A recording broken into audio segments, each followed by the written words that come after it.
Hola a todos, los saluda Micaela Gral, sean bienvenidos a su canal. En esta ocasión vamos a hablar acerca del test de personalidad MBTI o MBTI, tema muy polémico el cual quiero poner sobre la mesa en este foro de radio. Antes de continuar con los siguientes videos de las personalidades, hay cosas que hay que saber y tomar en cuenta antes de participar en la realización de este test. Y me gustaría que tomaran este video como introductorio para esta serie de videos acerca de las personalidades, y no solo va a servir para este test, sino para cualquier otro que hable acerca de la personalidad. Como muchos saben, la iniciativa de este estudio fue realizada por el psiquiatra suizo Carl Gustav Jung, y él lo inició como un propósito personal.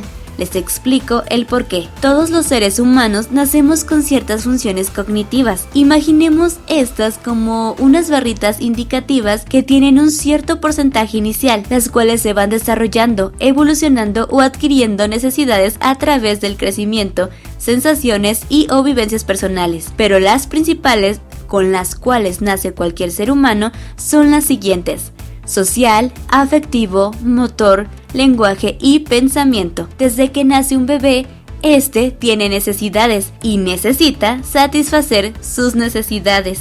No sabe exactamente el porqué de su sentir, simplemente lo siente, es decir, es sensitivo. Comúnmente un bebé te ve como un objeto que cumple sus necesidades. Ellos no saben qué es el amor aún, solo sabe que si llora tú lo alimentas, que si llora tú lo cambias, que si llora tú lo atiendes, por lo que es importante seguir desarrollando e incentivando sus funciones cognitivas. Hay muchos estudios y teorías sobre el desarrollo cognitivo desde la infancia, pero a través de investigación voy a hablar de la que encontré que tiene más aceptación por los médicos especialistas, y es la teoría de Piaget, y tomaremos algunos aspectos de la teoría de Vygotsky para comprender los procesos sociales. Como dije, las funciones cognitivas son la capacidad del pensamiento. Los niños al principio te ven como objeto para cumplir necesidades fisiológicas como comer, dormir, llevarlos al baño, asearse, etc. También desarrollan habilidades motoras, ejemplo de ello el movimiento,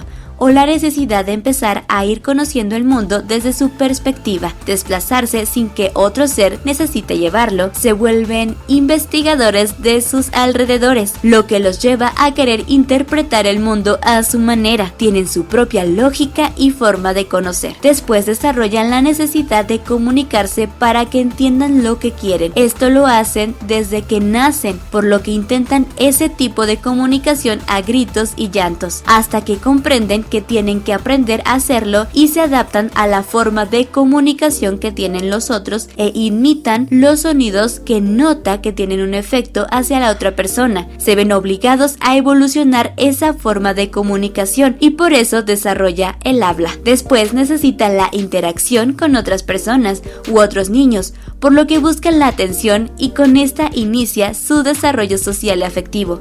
Repito, no saben el por qué, solo sienten que lo necesitan. Desde muy temprana edad los niños tienen pensamientos. Su desarrollo consciente se va dando durante su crecimiento. Cada niño va a ser diferente, pero siempre se va a compartir patrones generales, y conforme van alcanzando la madurez e interactúan con el entorno, se forman representaciones mentales y así operan e inciden en él, de modo que se da una interacción recíproca, por lo que el desarrollo de la personalidad se ve desde la niñez, razón por las cuales es importante que este desarrollo sea adecuado, pues es donde se empieza a definir la personalidad y sus rasgos como la empatía, la lógica y muchos otros. Y podemos ver esto en la película de Soul, donde Pixar nos lo dice todo el tiempo con esta maravillosa película.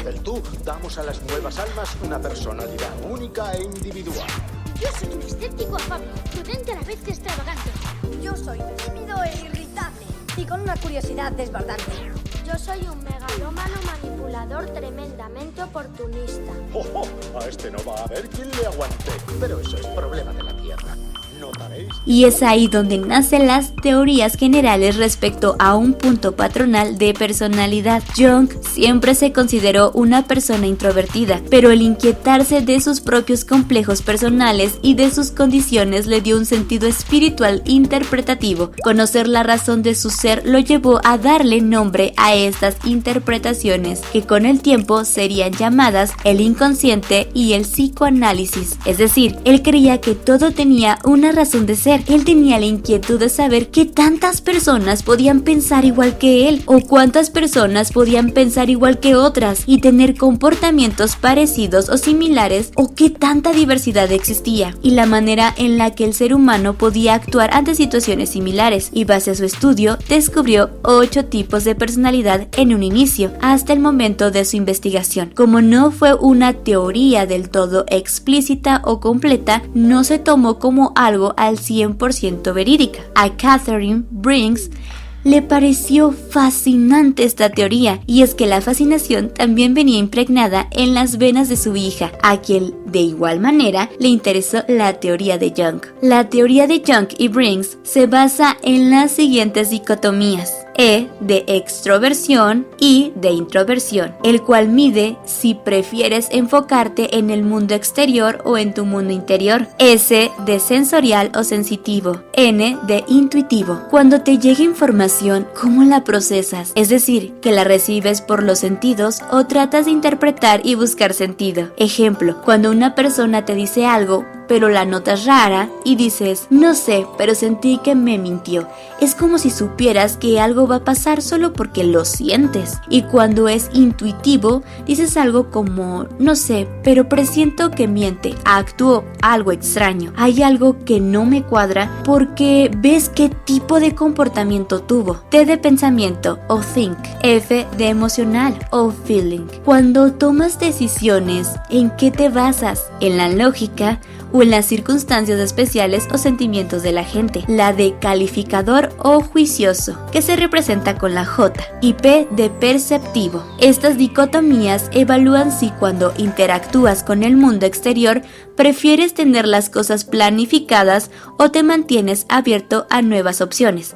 Todo esto es de acuerdo a la Fundación Myers-Briggs. Si has llegado hasta aquí, me parece genial. Eres una persona muy curiosa. Aún no te vayas, viene lo más interesante, pero necesitaba contarte los antecedentes del mismo. Bien, continuemos. Lo más interesante es que muchas personas toman el Myers-Briggs como un test de personalidad, pero en realidad es un indicador donde junta varias teorías que sí están avaladas. Es muy interesante que alguien haya tomado la iniciativa de hacer este tipo de investigación, porque junto con esta y muchas teorías podemos psicoanalizar nuestro comportamiento. Los seres humanos tenemos impregnado en nuestra biología genética el sentido de pertenencia, aunque parezca un dato extraño. En un inicio solo se trataba de supervivencia. Con el tiempo hubo esta necesidad de compartir. Por algo dicen que la especie humana no se creó para estar sola, y por ende es lógico que busquemos personas afines con nuestras aversiones. Pero para ello, primero hay que reconocer nuestros propios comportamientos conscientes e inclusive los inconscientes, y aceptar tanto lo bueno como lo malo de nosotros mismos. Y esa es la principal razón por la que creé estos foros con las personalidades, pues independiente de lo que la teoría MBTI puede significar para la ciencia o para cada individuo, para mí significa la oportunidad de que las personas encuentren a otros individuos con sus mismos patrones de comportamiento y pensamientos. Esto ayuda bastante en el desarrollo y madurez cognitivo. Saber que hay personas que han pasado por lo que tú nos genera una sensación de compañía, además que puedes encontrar y conocer personas que piensen igual o similar que tú, y por ende hacer que te sientas cómodo o cómoda siendo tú mismo. Esto mejora sin duda nuestro psiquismo. Mi humilde opinión respecto al mismo es que siento que aún le falta dicotomías a esta teoría para hacerla más completa, pero los creadores del MBTI la hicieron así por cuestión de practicidad. Por ejemplo, yo soy un INFJ según el Myers-Briggs. Si se dan cuenta, en las dicotomías de esta personalidad dice que soy introvertida por la I de introversión, pero en realidad los INFJ somos ambivertidos, que significa que tenemos o podemos ser ambas, extrovertidos e introvertidos. E incluso el mismo Carl Jung decía que nadie es puramente extrovertido ni puramente introvertido, o estaría encerrado en algún manicomio. Un ambivertido puede tener lo mejor de ambos mundos, y de hecho menciono este punto en el video que hago respecto a mi propia personalidad. Puedo parecer tímida para algunos o muy irreverente para otros. Recuerdo que en un comentario alguien me puso que yo no era un INFJ, que solo era una persona con problemas de identidad. Pero les voy a decir por qué esta persona comentó esto. Lo que sucede es que no hay mucho interés por ciertas personas por realmente investigar a grandes rasgos lo que significa tener estas características de personalidad. Cuando alguien tiene problemas de personalidad, se conoce como trastorno de identidad disociativo, y ya estamos hablando de otros términos. Por eso es importante no quedarse en la ignorancia. Otro comentario a agregar es que en alguno de los videos hablo de la personalidad INTJ, que es parte de las personalidades lógicas. Algunas personas se han concentrado en que uso de forma gráfica representativa a Sheldon Cooper, un personaje ficticio de la serie de la teoría del Big Bang. Otra cosa por la que es muy importante investigar a fondo ciertos aspectos. Se habla de este personaje en muchos videos e incluso psicólogos lo diagnostican como un personaje con síndrome de Asperger. Necesito que abran sus mentes con la siguiente pregunta: ¿una persona con algún síndrome carece de personalidad? O sea que por ser alguien diferente no tiene identidad. He visto varias entrevistas de personas con este síndrome y a pesar de tener el mismo síndrome no tienen los mismos gustos. Todos tenemos un aspecto único que nos caracteriza independiente de la condición que tengamos. Todas esas personas que difieren de que este personaje sea un auténtico INTJ podrían pensar en esto. Sheldon podría ser un INTJ con el trastorno de Asperger. Un INTJ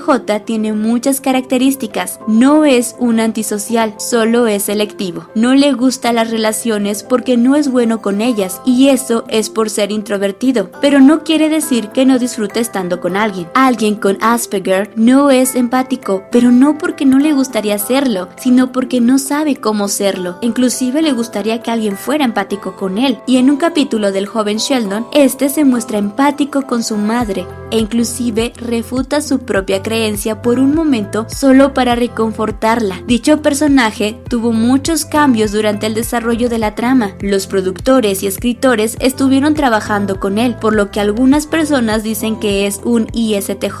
Recordemos que también su esposa Amy tuvo muchos cambios durante la trama, así que no se casen tanto con las representaciones gráficas, solo es para hacer uso de ellas para una mejor explicación. Yo veo más este comportamiento en la serie de The Good Doctor o El Buen Doctor con el protagonista. Además, las personas con Asperger pueden ser personas normales, solo tienen ciertas características más intensivas que el resto, y eso no hace que carezcan de personalidad. De hecho, ya siendo alguien diferente, con increíbles características, se le está dando una personalidad, por lo que yo no lo llamaría trastorno, sino alguien con diferencias de pensamiento con distinción. Es como si dijeran que todas las personas inteligentes y lógicas e introvertidas tuvieran Asperger, porque no va a ser así. Un ejemplo de ello es Albert Einstein, que tiene otra personalidad. El decir que alguien es inteligente no habla de ser solo bueno en matemáticas. Las matemáticas es la capacidad de análisis y lógica de la materia. Es cierto que está en todo, pero alguien puede ser inteligente por el simple hecho de tener la capacidad de análisis. Puede ser bueno en cualquier cosa, en historia, en biología, etc. Por lo que, si digo que a alguien de las personalidades les gustan las matemáticas, puede ser que sí, que a muchas personas no les guste, pero son buenas en ello, por su capacidad de análisis. O puede que no le guste las matemáticas, pero que sí sea bueno en otras cosas que requieran de análisis. Otra cosa a agregar, hay personas que dicen que es la misma información la de mis videos a una particular página llamada 16 personalidades, y que de hecho es muy criticada. Les voy a plantear un punto clave. Si la investigación de esta teoría se basó en aspectos y patrones de personalidad generales de un tipo de persona, ¿no es obvio que, al decir patrones, estas coincidan? Página que busques, la que sea, te va a decir prácticamente lo mismo. Yo le puse la verdad oculta porque hay cosas que no se dice y es cómo realmente se siente una persona con estos patrones de personalidad, siendo ella misma. Es decir, cómo se siente siendo esa personalidad. Tuve que hacer mis propias entrevistas para ver si encontraba alguna persona que compartiera esos patrones generales, pero me di cuenta de ciertas diferencias y cosas que no se dicen. Por eso las agrego a los videos y con ello descubrí que la teoría necesita más dicotomías para ser más clara. No puedo refutarla porque sí tiene fundamentos,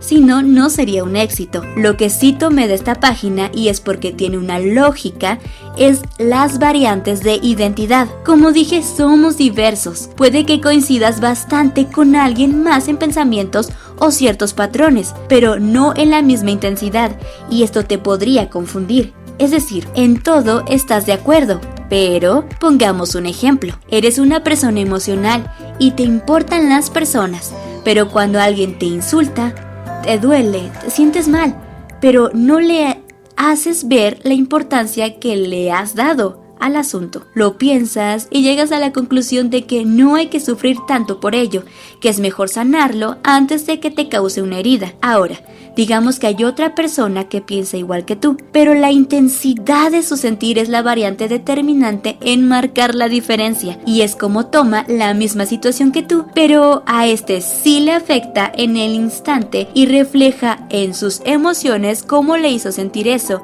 y sí sana, pero después de la herida. ¿Entienden a lo que quiero llegar? Por eso, creo que todas las personas tenemos variante de intensidad en nuestro comportamiento, es decir, pensar asertivamente o turbulentamente. Podemos tener ambas, pero en diferentes proporciones. Tal vez ser más de una que de otra, y sí, realmente podemos pasar de una a otra. Algo que también preguntan mucho es si se puede cambiar de personalidad. Sí, claro que se puede, pero nunca tan radical. Puedes cambiar en proporción el porcentaje de tus dicotomías, pero no cambiarlas totalmente por otras. Recuerden que la vida sigue evolucionando, por ende, el hombre no se puede quedar atrás. Obviamente, a través de tus vivencias, puedes cambiar tus pensamientos, lo que te lleva a tener otros comportamientos. Algunos refutan que la psicología o la neurología o neurociencia sea realmente una ciencia, y no me refiero a Sheldon Cooper. La verdad, yo difiero de que se dude si la psicología debería considerarse ciencia,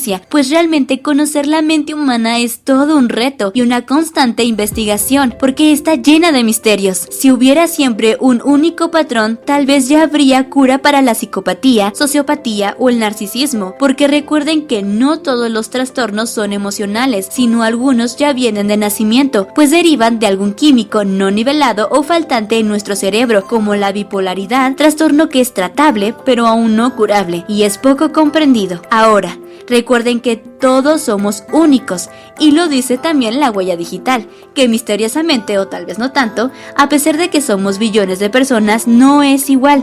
De la misma manera, nuestra identidad, pero ¿qué es la identidad y cómo se conforma? Es algo complejo de describirla, ya que hay diversos aspectos que la conforman. En el aspecto psicológico se concibe como un sentimiento de mismidad personal. Esta se empieza a formar a temprana edad, cuando reconocemos nuestro origen, la familia, el entorno, y solo acaba cuando termina la vida. Pero podríamos resumirla como un conjunto de características o elementos que conforma a una persona, haciéndola quien es y ser como es. El que la conforma puede depender de muchos aspectos. Puede deberse a vivencias profesionales, traumas, sentimientos, cultura, entre otros. Es por eso que hablaremos de sus variantes. Existe la identidad cultural, que está compuesta por múltiples elementos como los tradicionales, valores y creencias propias de una determinada cultura. Identidad nacional es un sentimiento a nivel individual o colectivo basado en la pertenencia de un estado o discriminación. Identidad de género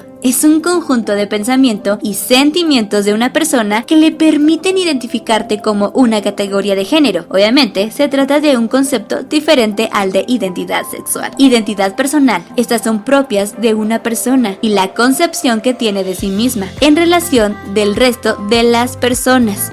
Permite diferenciarse de los demás. Identidad en la educación. En este sentido, los modelos a seguir son muy importantes. Por ello, los docentes son agentes de oportunidad de promover identificaciones positivas, lo que genera que el educado construya su posición en el mundo. Las variantes de la identidad nos ayudan a conformar nuestra identidad personal, única y propia, adicional a nuestras características de personalidad y por último nuestras vivencias y aprendizajes personales. Todo esto nos forja como una persona única. Esto es lo que nos hace diferentes del resto. Aunque compartamos conductas de personalidad con muchas personas y lazos de identidad como son las nacionales, sabemos que esto nos une cuando vemos un meme y coincidimos en que sí, así pasa. Esos rasgos generales de especie nos unen debido a nuestro tiempo y sociedad. En fin, la clave para reconocer tu personalidad es ser sincero contigo mismo. Reconoce hasta lo que no te gusta de ti. Hay muchas ventajas en participar en la búsqueda de tu personalidad. Una de ellas es la aceptación y la otra es conocer a gente con la que puedes interactuar. Sé honesto contigo mismo. Si el test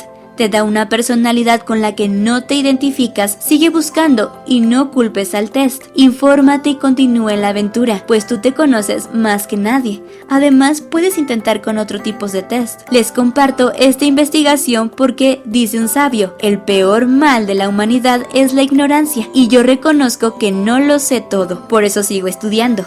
Dicen que el hombre nace sin saber y se va sin saberlo todo. La vida es un constante aprendizaje. Esta teoría necesita seguir siendo trabajada. Ojalá alguien la retome para sacarle el mayor potencial. Si aún no te sientes identificado con alguna personalidad, no dudes en buscar a un especialista. No sientas pena en ello. A veces tenemos bloqueada nuestra mente y necesitamos a un profesional que nos ayude a ver qué sucede con nosotros. Si llegaste hasta el final, te felicito. Eres realmente y bárbaramente tremendo. Espero haber podido ayudar. Sin más, hasta la próxima.